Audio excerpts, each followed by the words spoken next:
বন্ধুত্বের শক্তি। একটি ছোট্ট গ্রামে দুটি বন্ধু ছিল, তাদের নাম ছিল রাহুল এবং সোহান। তারা ছোটবেলা থেকেই একে অপরকে খুব ভালোবাসতো এবং সবসময় একে অপরের পাশে থাকত। তাদের বন্ধুত্ব ছিল এমন, যেন তারা একে অপরের ভাই। রাহুল ছিল একটু চঞ্চল এবং সাহসী, যখন যে কোনো সমস্যায় পড়লে সে কখনোই হাল ছাড়ত না।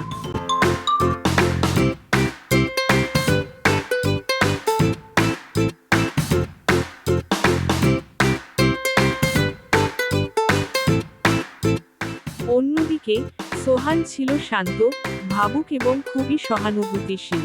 তাদের মধ্যে ছিল একটি অদ্ভুত সমন্বয়, যা তাদের বন্ধুত্বকে আরও শক্তিশালী করে তুলত।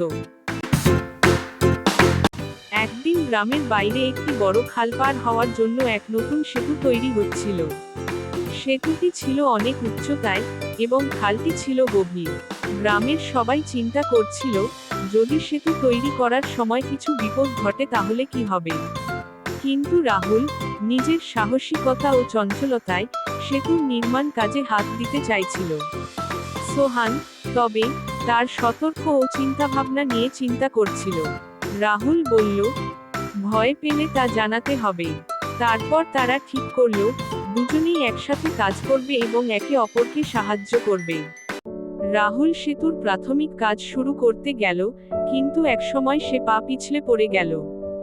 সোহান সজাগ ছিল, সে দ্রুত এগিয়ে গিয়ে রাহুলকে ধরে ফেলল। সোহান জানত, বন্ধু যদি বিপদে পড়ে, তাহলে তাকে একা ছেড়ে যাওয়া যায় না। ধন্যবাদ, সোহান, তুমি আমাকে বাঁচালে, রাহুল কাঁপতে কাঁপতে বলল। বন্ধু হিসেবে একে অপরকে সাহায্য করাই তো আমাদের কাজ, সোহান হাসতে হাসতে উত্তর দিল। কোনো বিপদে একে অপরকে ছেড়ে যাওয়া যায় না। এই ঘটনা তাদের বন্ধুত্বকে আরো দৃঢ় করে তুলল। তারা বুঝতে পারল যে, জীবনের সবচেয়ে বড় সাফল্য হলো একে অপরের পাশে দাঁড়ানো।